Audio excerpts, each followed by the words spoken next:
인류학자가 인디언 부족을 방문하게 되었습니다. 노래를 불러주는데요, 이 노래를 다 듣고 나서 인류학자가 그 부족장에게 이렇게 질문했습니다. 어떤 노래인가요? 무엇에 대한 노래인가요? 그랬더니 부족장의 대답이 이렇습니다. 비구름이 사막 너머에 몰려와 밭에 쏟아지니 자식들 먹일 곡식이 잘도 자란다는 내용입니다. 자, 또다시 인디언이 노래를 부릅니다. 이번에는 어떤 내용인가요? 또 물었습니다. 아내가 샘에서 물을 길어와 가족 위에 음식을 준비하니 소중한 샘이 없이는 오래 살 수 없다는 내용입니다. 이렇게 인디언은 계속 강, 비, 물 이런 주제를 다룬 노래를 부르는 것입니다. 인류학자가 생각할 때 아니 주제가 다 여러 주제가 있을 터인데 왜 물에 대한 이 주제 이런 노래를 계속 부를까 해서 당신 부족이 부르는 노래는 이 물에 대한 것뿐이냐고 다시 질문을 던졌습니다. 그랬더니 인디언의 대답이 이렇습니다. 예, 그렇습니다. 우리에게 가장 부족한 것은 물이기 때문입니다. 우리에게 가장 부족한 것이 물이기 때문에 우리는 이 노래를 부를 때 물에 대한 이 주제의 노래를 부릅니다 라는 대답입니다. 사랑하는 여러분 평소 부르는 노래는 어떤 노래인가요? 우리의 삶의 마당에서 우리가 종종 경험하는 또 우리의 삶 속에 들어와 있는 노래를 보면 결국은 그것이 우리의 목마름, 우리의 인생에 대한 목마름을 표현하고 있다라고 봅니다. 그것 때문에 내가 시험 들고 그것 때문에 내가 기뻐하고 그것 때문에 내가 힘들어하는 그런 삶을 살아가는 모습 발견할 수가 있는 거죠. 오늘 인생의 수많은 시험 가운데 내가 가장 약하고 내가 가장 필요로 하고 있는 나의 그 부족한 부분을 채울 수 있는 그 주제가 오늘 우리들의 노래 속에도 있을지 모르겠습니다. 임상 심리학자인 토니 험프리스라고 하는 분이 쓴 가족의 심리학이라는 책에 보면은 이런 내용이 나와요. 모든 부모는 자기 아이를 사랑한대요. 그렇습니까? 모든 아이는 자기 부모를 사랑한대요. 그렇습니까? 하지만 모든 가족은 행복하지 않대요. 의미심장한 이야기죠. 왜 모든 부모가 아이를 사랑하고 모든 아이가 부모를 사랑하는데 왜 그들은 행복하지 않을까? 뭔가 그들에게 결핍이 있기 때문이 아닐까라는 것입니다. 그래서 그 저자는 그 책에서 가족은 아이가 성장하는 터전이고 가족은 부모가 성숙하는 공간이 되어야 한다라고 하는 부분을 강조하고 있습니다. 여러분의 가정이 부모가 아이가 성장하고 성숙할 수 있는 공간이 되고 있는지를 묻고 싶습니다. 어쩌면 이 질문에 대한 답을 우리가 우리 안에 갖고 있을 때 그것이 나의 목마름의 주제일 수 있습니다. 우리에게 필요한 것일 수 있겠죠. 오늘 본문이 에베소 교회의 모든 부모와 자식들에게 향해 그들을 향해 말씀하고 있는 부분입니다. 1절을 보면은 이렇게 시작합니다. 자녀들아 주 안에서. 분명 바울이 이야기하고자 하는 이 자녀들은 주 안에 있는 자녀일 것입니다. 크리스천 자녀죠. 4절을 볼까요? 부모들을 향해서 또 아비들아 주의 교훈과 훈계로, 끝부분에 보니까 주의 교훈과 훈계로 양육하라. 이 주님의 교훈과 훈계를 할 수 있는 부모니까 역시 크리스천 부모가 되겠죠. 이들은 한마디로 말하면 성령 충만한 그리스도인, 크리스천 가정이라고 말할 수 있습니다. 오늘 성령 충만한 크리스천 가정 속에 있는 자녀들과 부모들이 갖고 있는 특징이 뭘까? 오늘 1절에서 3절까지는 자녀들을 향해서, 그리고 4절 한 구절은 부모들을 향해서 말씀하고 있는 부분을 함께 묵상하면서 저는 성령 충만한 크리스천 가정의 그림을 함께 생각해 보려고 합니다. 첫 번째는요, 먼저 자녀들, 크리스천 자녀들을 향한 말씀입니다. 1절 말씀 우리 같이 다시 한번 읽어보기를 원합니다. 1절 시작. 자녀들아, 주 안에서 너희 부모에게 순종하라. 이것이 옳으니라. 아멘. 뭐 하라고요? 순종하라고 명령하고 있죠. 순종이 뭡니까? 순종은 어떤 사람이 하라는 걸 따르는 거죠. 그런데 그 순종의 범위가 정해져 있습니다. 1절을 다시 들여다보시면 주 안에서라는 범위가 이렇게 설정이 되어 있죠. 근데 사실은 주 안에서라고 하는 이 범위 안에서 볼 때에 만약 나의 부모가 비성경적이고 비윤리적인 어떤 것을 하라고 요구한다면 여러분 어떻게 해야 되겠습니까? 비성경적이고 비윤리적인 어떤 일을 나의 부모가 나에게 요구할 때 어떻게 해야 되겠습니까? 이 주 안에서라는 범위 안에서 그것은 무혐의입니다. 그것을 따르지 않을 수 있습니다. 우리가 그것을 불순종이라고 부르지는 않습니다.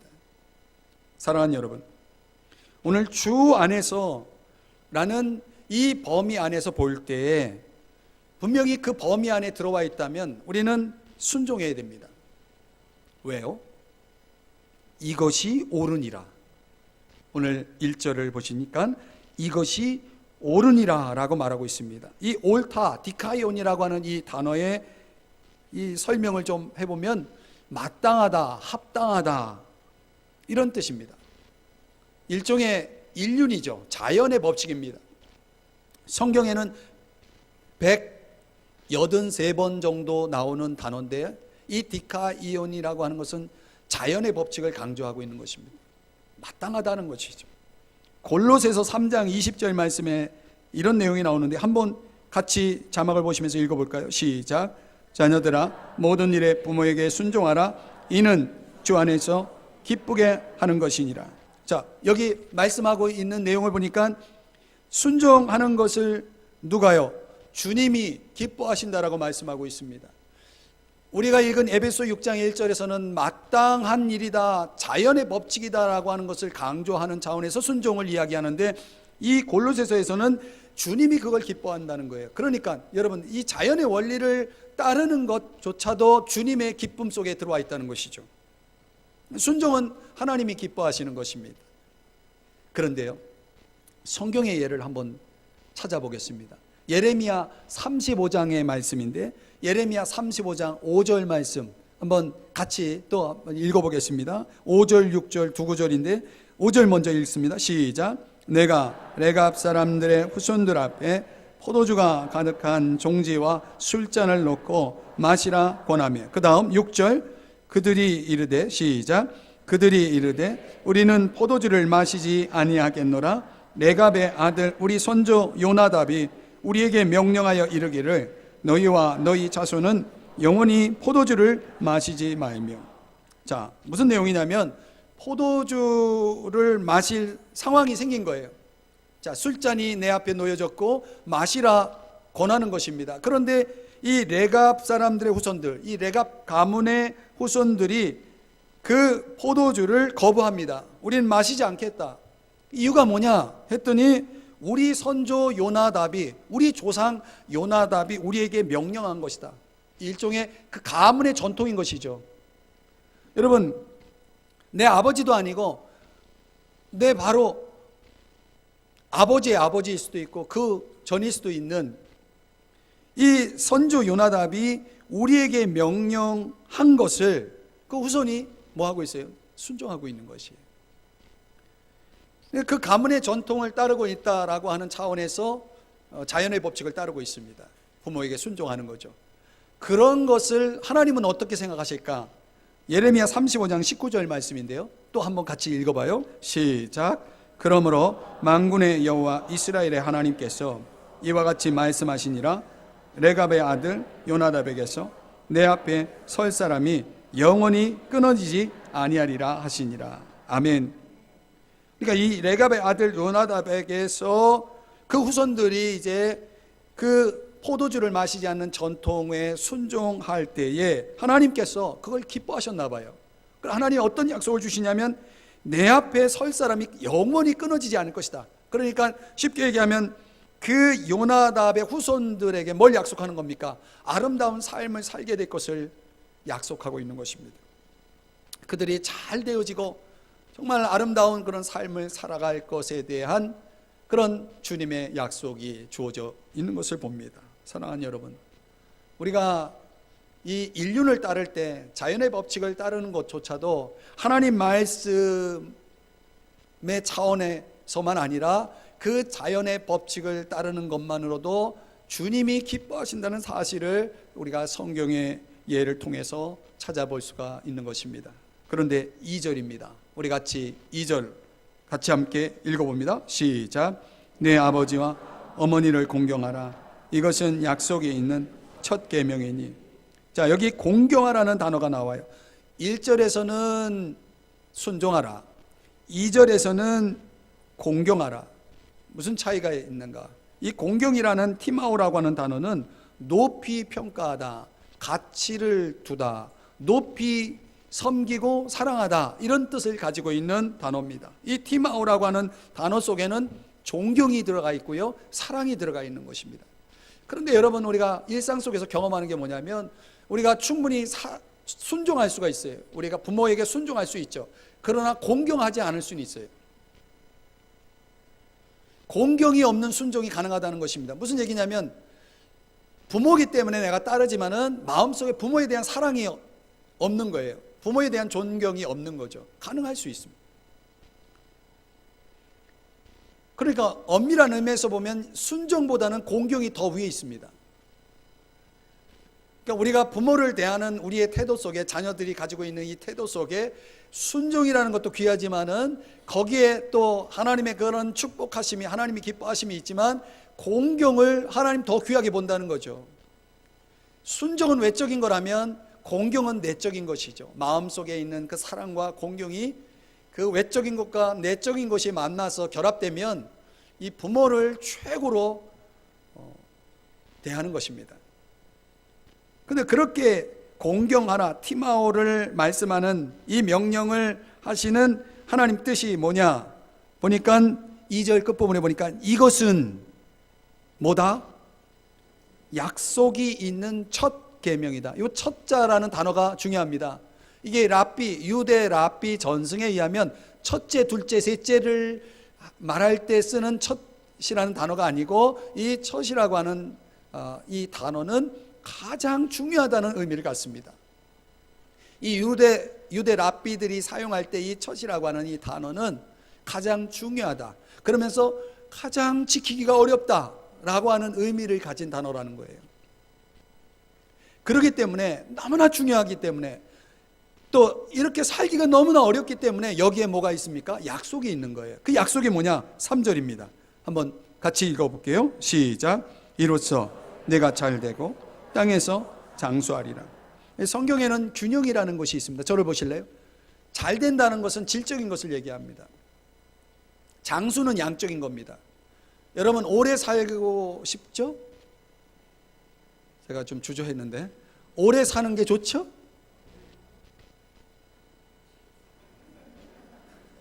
당황스럽네요. 별로 오래 사는 거에 대해서 별로 개념이 없으신, 워낙 또 장수 시대다 보니까 그렇죠. 다시 묻겠습니다. 장수하시길 원하십니까? 이상하네. 이 동네는 좀 이상한 동네인 것 같아요. 지금. 제가 밀고 나가겠습니다. 일단 여러분이 장수하기를 원한다고 전제하고, 근데 오래 사는데 삶의 질이 떨어져. 그러면 그건 축복이 아니죠. 삶이 불안하고 질적으로 안정되지 않을 때 근데 오래 살아. 그 오래 사는 게 그 사람에게는 축복이 될 수 없는 겁니다. 막 삶이 너무나 풍요롭고 안정적이고 질적으로 정말 부유한데 오래 살지 못해. 이것도 축복이 아닌 거죠. 그러니까 성경이 우리에게 약속하고 있는 이 두 가지 뭐예요? 잘 되는 것과 장수는 이건 하나예요, 사실은. 이 두 가지 중에 하나가 빠지면 축복이 아니기 때문에 하나님이 우리에게 주시는 약속이라고 하는 것은 우리가 부모를 공경할 때 우리에게 주어지는, 우리에게 돌아오는 결과들은 질적인 것과 양적인 것들을 같이 겸비하는 축복이 있다는 것입니다. 이게 자기 훈련의 결과라고 볼 수가 있습니다. 실제로 부모와 나와의 관계를 어떻게 설정하느냐에 따라서 우리 삶에 미치는 영향이 굉장히 커요. 성경의 예를 들어보면 사무엘상 3장에 보면요, 엘리라는 제사장이 등장하는데요. 엘리 들어보셨나요? 이 엘리 제사장에게는 두 아들이 있는데 홈니와 비느하스라는 두 아들이 있습니다. 근데 성경의 내용을 읽어보면 이렇게 말해요. 그 두 아들이 아버지를 그렇게 속을 새겨요. 뭐라고 성경대로 표현하면 저주를 자청해. 그러니까 불행한 길을 계속 고집스럽게 가고 있는 이 두 아들 홈니와 비느하스에 대해서 엘리 제사장이 어떤 태도를 갖냐면 금하지 않아요. 무슨 얘기냐면 방치해 두는 거예요. 그러니까 자녀가 잘못된 길을 가면 부모로서 어떻게 해야 되겠습니까? 부모 역할을 한다고 했을 때 어떻게 해야 되겠습니까? 말려야 되는 거 아니에요? 혼을 내든 설득을 하든 어떤 방법으로든 자녀가 잘못된 길을 계속 가지 않도록 여러분들 부모로서 역할을 해야 되잖아요. 그런데 이 엘리 제사장은 그렇게 하질 않아요. 결국은 사무엘상 4장 한 장 넘어가서 내용을 보면은 두 아들이 일찍 죽어요. 그러니까 두 아들에 대한 이 엘리 제사장의 태도는 성경적이지 않은 것입니다. 하나님이 기뻐할 수가 없어요. 결국 두 아들을 그냥 내버려 둠으로 인해서 두 아들의 운명은 일찍 두 아들을 잃게 되는 결과가 초래되게 되는 것이죠. 그러니까 이 부모의 역할이라는 게 사실 참 중요하다라고 하는 것을 알 수가 있습니다. 신명기법에 의하면요, 신명기 21장에 이런 내용이 나와요. 아들이 하나 있는데 이 아들이 굉장히 고집스럽고 그 다음 폐역해요. 막 엉망진창으로 사는 거예요. 그리고 굉장히 술을 또 좋아해가지고 술에 잠겨 있어요. 그러니까 이런 자식을 그냥 두겠습니까? 부모로서 엄마가 이 자식을 어떻게 하겠습니까? 징계를 하겠죠. 근데 여러분, 그런 자식이 있잖아요. 아무리 혼을 내고 징계를 해도 도무지 변화되지 않는 자식. 그럴 경우에 성경에 이렇게 표현하고 있어요. 부모가 징계하여도 순종하지 아니하거든. 이게 신명기 21장에 나오거든요. 그런 경우에는 이 이스라엘 공동체 사회에서는 어떤 일이 벌어지냐면 그 부모가 성읍 엘더들, 장로들에게, 리더십들에게 가가지고 고발장을 내놓습니다. 내 아들 하나가 있는데 이 아들이 아주 방탕하고 고집스럽고 자기 멋대로 살고 술에 잠겨 있고 그리고 아무리 말을 해도 듣지 않습니다라고 고발장을 갖다 제시하면은 성읍 장로들이 마을 사람들을 불러 모읍니다.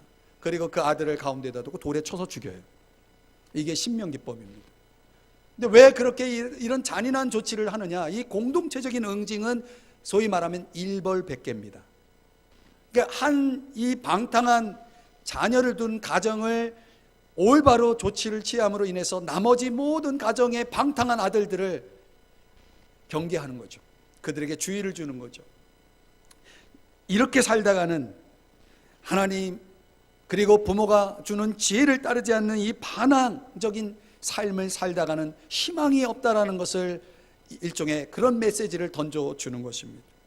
여러분, 인간이 범하는 죄악 가운데 가장 나쁜 죄가 뭔지 아십니까? 그게 사랑을 배신하는 거래요. 사랑에 대한 배신이래요.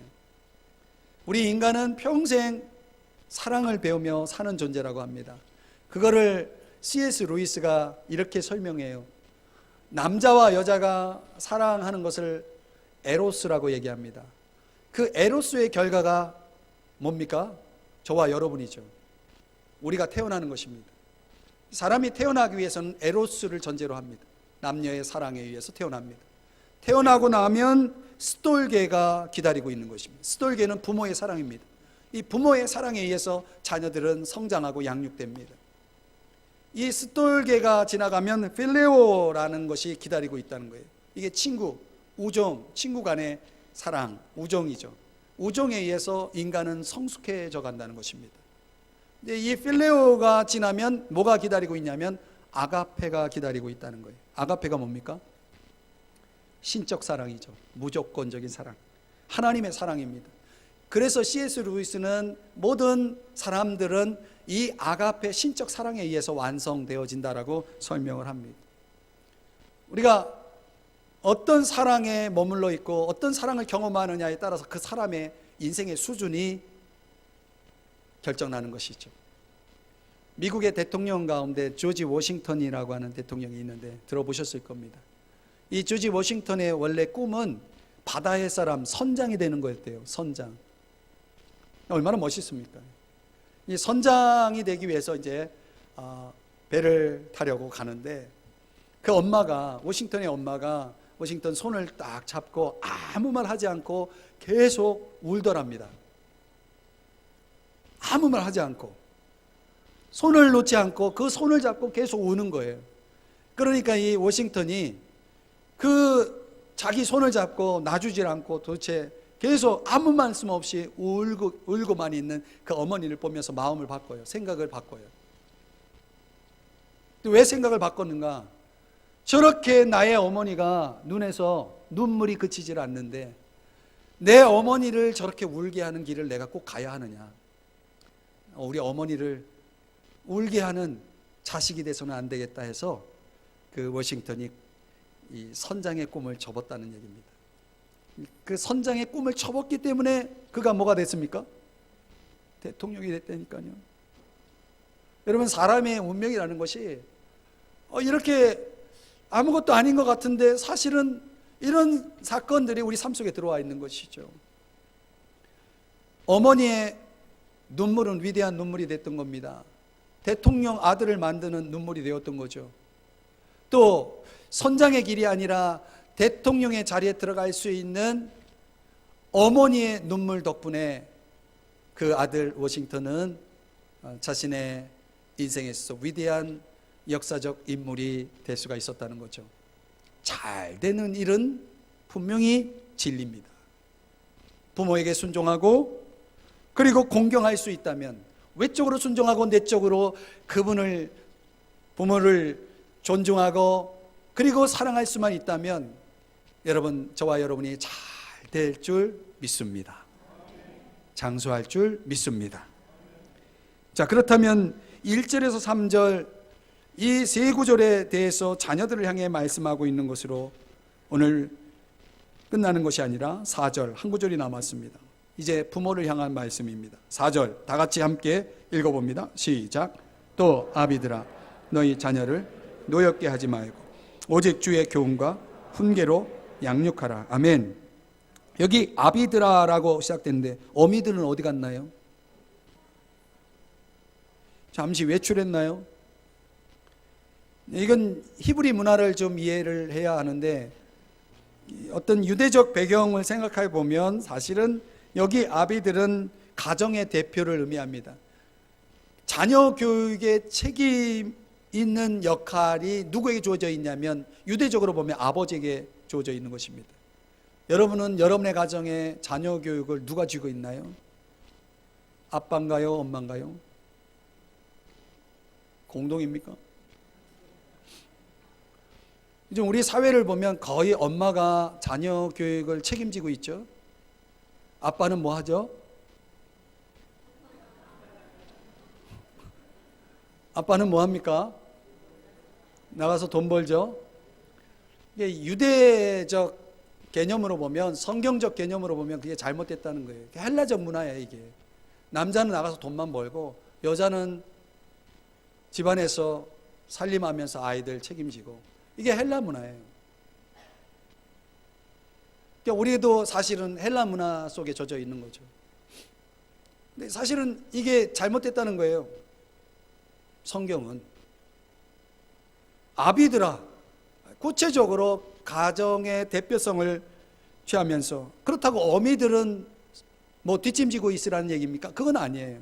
그 대표성을 이야기하는 것이지 여기에는 부모가 다 들어와 있는 거예요. 그래서 또 부모들아 이렇게 말하는 것이 사실 오늘 이 4절의 개념이에요. 아버지와 어머니에게 주어진 명령이 뭐냐면 너희 자녀를 노엽게 하지 말라는 것입니다. 여러분, 언제 어떤 경우에 자녀들이 화가 날까요? 부모가 어떤 행동을 할 때, 어떤 말을 할 때 자녀들이 화를 냅니까? 말도 안 되는 요구를 할 때, 아주 엄격한 어떤 질서나 훈련을 요구하고 또 부모로서 가지고 있는 권위가 남용이 될 때 자녀들이 화가 나죠. 자녀들이 화가 나면 어떻게 되냐면 골로새서 3장 21절에 의하면 낙심할까 함이라. 자녀들이 낙심하게 되는 것입니다. 그 자녀들이 마음이 낙심이 되면 반드시 트라우마가 남아 있어요. 그래서 우리 모든 부모들도 자녀일 때가 있었잖아요. 부모 역할을 해야 되는데 여전히 내 안에 아이가 있어요. 내가 어렸을 때 내 부모로부터 받은 트라우마의 흔적들이 여전히 남아있는 거죠. 그런 것들이 나로 하여금 부모 역할을 제대로 수행하지 못하게 하는 역할을, 그런 영향을 주고 있다는 것이 전통 심리학에서는 그런 얘기를 많이 합니다. 근데 우리가 그런 꼭 심리학적인 그 개념을 받아들일 필요는 없다고 봐요. 왜냐하면 우리는 성경 안으로 돌아왔기 때문에 우리는 신학 속에, 성경 속에 있는 사람이지 심리학 속에 있는 사람은 아닙니다. 참고를 할 뿐이지 그것이 절대적인 진리라고 말할 수는 없는 것입니다. 그런 면에서 우리는 그런 데 기기를 보보다는 내가 과거에 어떤 상처를 가지고 있느냐에 관심을 갖기보다는 내가 지금 어떻게 해야 하느냐에 관심을 갖는 것이 더 중요하다고 봅니다. 그런 면에서 4절 다시 한번 읽어볼까요? 4절 시작. 또 아비들아 너희 자녀를 노엽게 하지 말고 오직 주의 교훈과 훈계로 양육하라. 그러니까 노엽게 하지 말라는 이 부정적인 명령만 있는 것이 아니라 긍정적인 명령이 있어요. 오직 주의 교훈과 훈계로 양육하라. 이 교훈이라고 하는 단어는 파이데이아, 적절한 행동이 무엇인지를 가르치는 것입니다. 이러이러한 상황에서 너는 이런 행동을 하라라고 가르치는 아비가 되어야 된다는 얘기죠. 교정교육입니다. 훈계라는 단어는 누테시아, 이것은 잘못된 것을 바로잡아주는 것입니다. 깨우쳐주는 거죠. 그러니까 이 교훈이라는 단어와 훈계라는 단어는 사실 두 가지는 다 필요한 거예요. 새로운 지식이 필요할 수도 있고 우리 자녀가 새로운 지식이 필요하고 어떤 자녀는 이미 갖고 있는 지식대로 제대로 살지 못할 때, 적용하지 못할 때 그것을 다시금 깨우쳐주는 작업이 필요하겠죠. 그런데 부모들이 보통 이런 교훈과 훈계를 어떤 상황에서 꺼내냐면 내가 굉장히 화가 났을 때, 내가 굉장히 실망했을 때, 내 감정적인 컨트롤이 잘 제대로 되어 있지 않을 때 이런 것들이 막 나가죠. 일종의 내 감정풀이의 대상으로 자녀들이 희생당하는 경우가 있다는 것입니다. 그래서 마틴 루터 종교개혁자는 이런 말을 했어요. 매를 아끼면 자식이 망한다. 이 말은 맞다는 얘기예요. 그러나 매와 함께 아이가 잘했을 때 줄 수 있는 사과도 준비해야 된다는 거예요. 사과, 애플.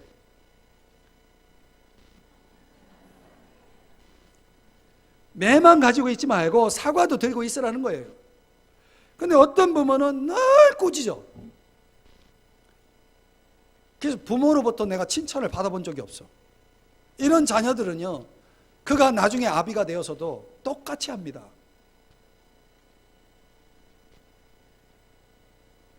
죄송해요. 제가 예언적으로 얘기한 것은 취소입니다. 똑같이 하는 분이 있습니다. 그런데 여러분, 꾸짖는 사람 또는 늘 격려하고 칭찬만 해. 저는 이것도 잘못됐다고 봐요. 여러분 제대로 못하고 있는데 그냥 칭찬해 그걸. 그래 잘한다 잘한다. 그러면 여러분 올바른 도덕성이 형성될 수가 없는 거죠.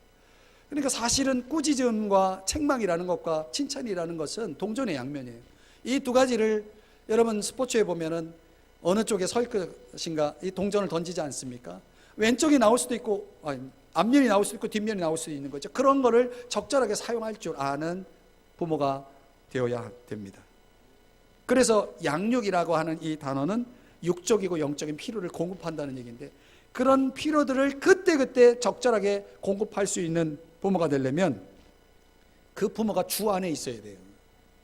주님으로부터 가르침을 받고 주님으로부터 끊임없이 그 관계 속에서 배워나가고 성장하는 부모가 돼야, 즉 다시 말하면 성령 충만한 영성이 있는 부모가 돼야 이런 일들이 가능한 거죠. 그 상황을 대처할 수 있는 능력이 커지는 것입니다. 그래서 이 대교리 요답, 이 장로교인들이 사용하고 있는 대교리 요답에 보면은 그런 부분이 있어요. 아이의 심장에 예수의 심장을 넣어주는 것이다. 기독교 양육의 핵심은 그것이다. 아이들 심장에 예수의 심장을 넣어주는 그런 작업이 기독교 양육의 핵심이다. 이렇게 설명을 합니다. 이걸 위해서 권장하는 적용점이 뭐냐면 아이들에게 자주 성경을 읽어주는 것입니다. 여러분 집에 가면 책이 많습니다. 아이들에게 독서를 권장하는데 성경이 있는 것에 관심 없는 부모들 많습니다. 제가 신방 가면 성경책이 어디 꽂혀 있나 봅니다. 없어요. 죄송해요. 저는 신방 가서 뭐 이렇게 둘러보지 않습니다. 신방에 몰입하고 그다음에 나오는데 보이는 경우가 있어요. 성경책이 없어요. 이 말은 무슨 얘기냐면 아이들에게 이런 기독교 양육이 이루어지지 않고 있다는 거죠. 영적인 필요, 계속 먹이는 육적인 필요만 채워지지 영적인 필요가 없다는 얘기죠. 그러니까 아이와 함께 기도하는 것도 참 중요해요.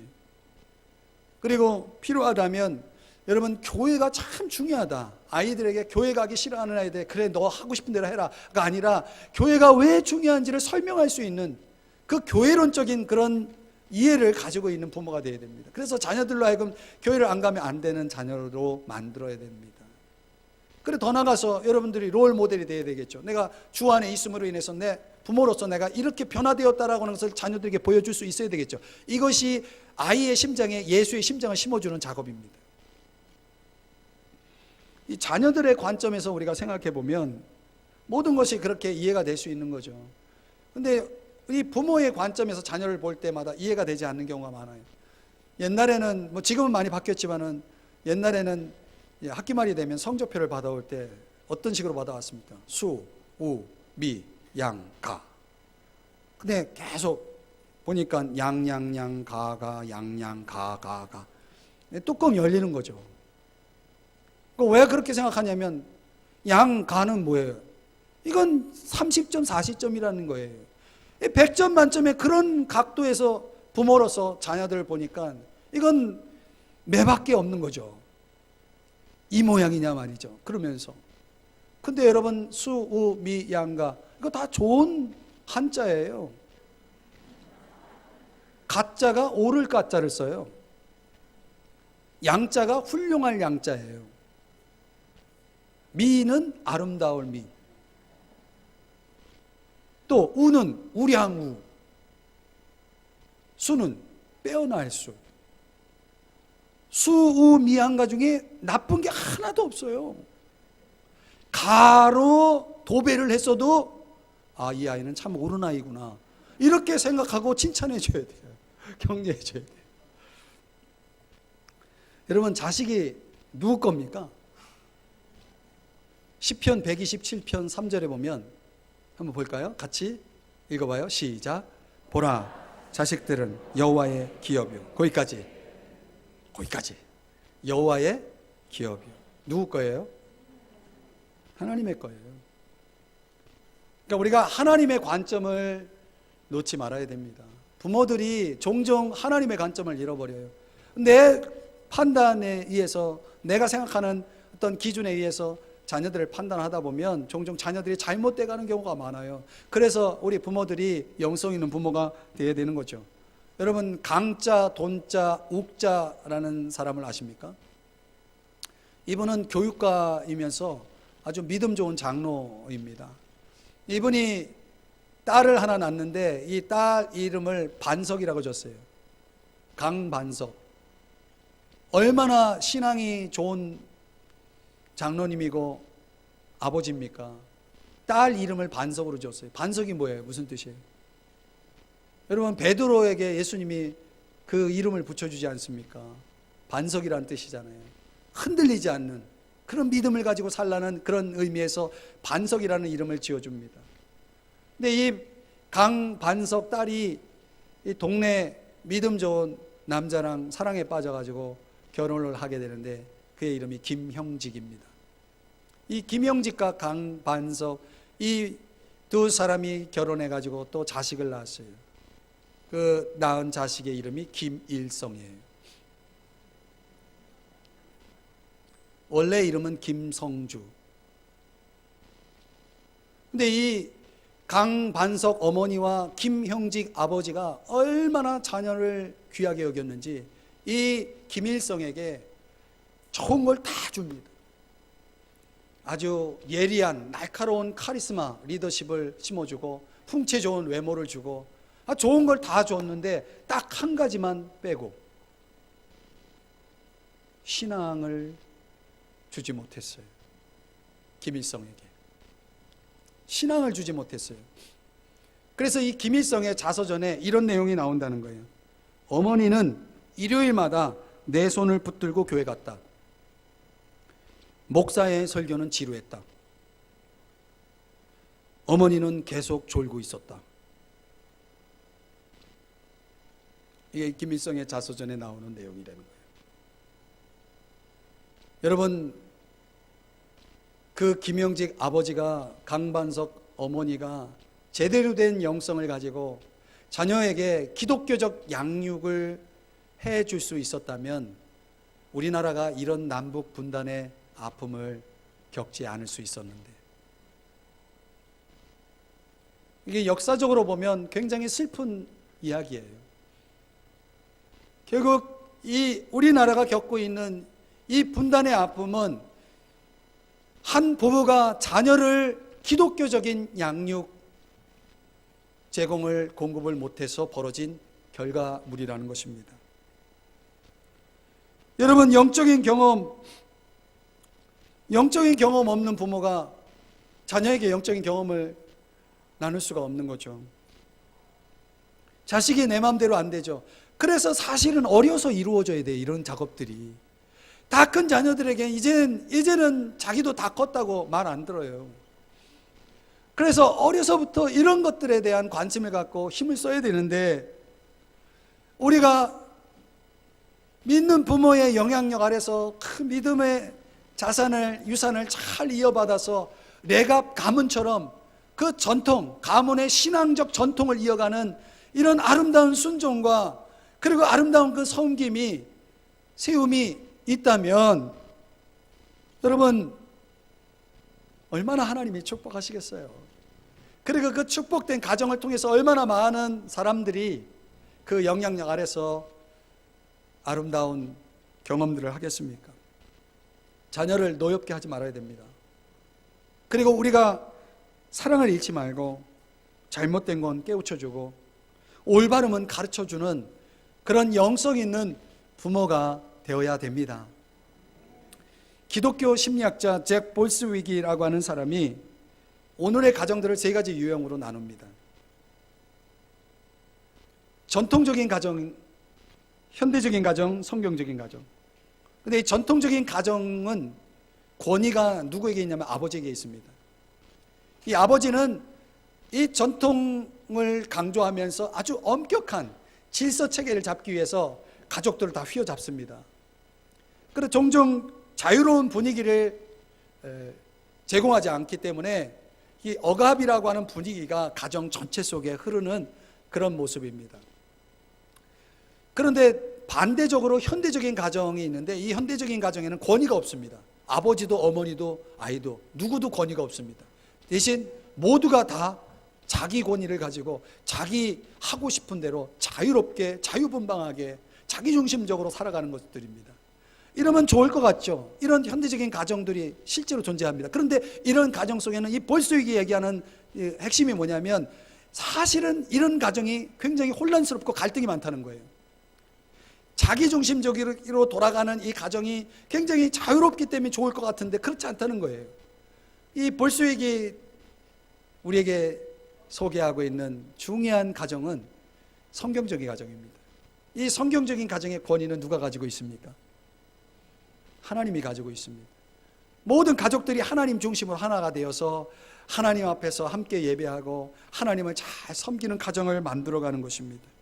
그리고 하나님의 말씀에 부모로부터 자녀에 이르기까지 다 순종하며 살아가기 때문에 정말 가정이 하나 되고 하나님이 그 가정의 주인 되시기 때문에 정말 그 가정이 얼마나 화목하고 그리고 은혜로운지, 은혜와 진리가 충만한 거예요. 그런 가정을 이 잭 볼스윅이라고 하는 분은 우리가 이루어야 할 가정의 모습으로 소개하고 있습니다. 사랑하는 여러분, 제 말씀을 정리해 볼게요. 성령 충만한 크리스천 가정의 모습을 우리가 그림을 이제 성경적으로 정리해 보면, 자녀들은 분명 부모에 대한 주 안에서의 순종과 그리고 마음을 다하는 사랑과 존경 속에서의 공경이 있어야 되고, 또 부모는 자녀들을 자기 감정으로 다루지 않고 노엽게 하지 않으면서 주님이 주시는 교훈과 훈계를 통해서 계속 올바름을 가르쳐주고 제시하고 바로잡아주는 그런 효과적인 양육이 그 가정 속에 존재한다는 것이죠. 로버트 브라우닝이라고 하는 영국 시인이 있는데요, 그분이 이런 시를 썼어요. 나와 함께 나이를 먹자. 가장 좋은 것은 아직 나타나지 않았나니, 인생의 끝 그것은 처음을 위하여 만들어졌나니, 하나님을 신뢰하라. 전체를 보라. 두려워하지 말라. 이런 시입니다. 제가 이 말씀을 묵상하면서요, 개인적으로 제가 은혜를 받은 시인데요. 왜 은혜를 받았는가? 정말 시간이 너무 빨리 지나서 제가 어느샌가 중년이 되어 있더라고요. 저희 부모는 80대 부모가 되어서 허리도 굽고 여기저기 몸도 고장나고, 나이는 혼자 먹는 게 아니더라고요. 나이는 같이 먹는 겁니다. 여러분 함께 사는 자녀들이 어느샌가 머리 희끗희끗한 중년이 되어 있다고 생각해 보세요. 그때는 여러분은 허리가 굽어진 노인이 되어 있겠죠. 나이는 같이 먹는 겁니다. 인생을 길게 봐야 됩니다. 전체를 볼 수 있는 안목이 있어야 됩니다.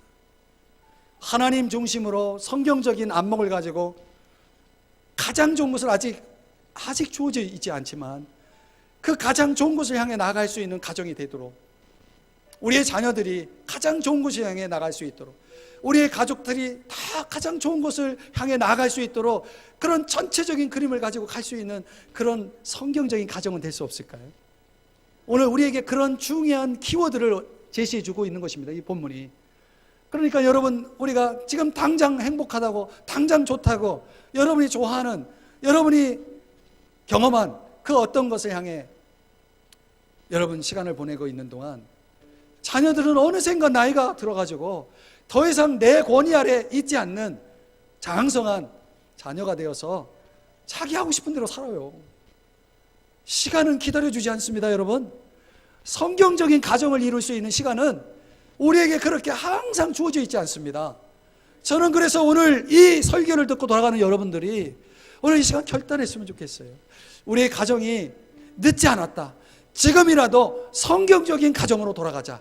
함께 하나님 중심으로 서로 순종하고, 그리고 서로 공경하고, 서로 주의 교훈과 훈계를 나누며 세워져 가는 그런 가정을 이룰 수 있었으면 좋겠다. 나는 도전을 합니다. 자리에서 일어나셔서 우리 주님이 우리를 향해 축복하시는 내용인데, 우리 같이 또 이 축복으로 여러분의 가족들을 생각하며 우리 주님의 축복하심을 생각하며 이 찬양 부르고 축도로 예배를 마치기 원합니다. 사랑합니다. 사랑합니다. 나의 예수님 사랑합니다. 아주 많이요. 아멘. 사랑합니다. 나의 예수님 사랑합니다. 그것뿐이에요. 아멘. 사랑한다 하더라. 사랑한다 하더라. 내가 너를 잘 아노라. 사랑한다 하더라. 내게 축복 기도하겠습니다. 하나님 아버지, 오늘 귀한 말씀 들었습니다.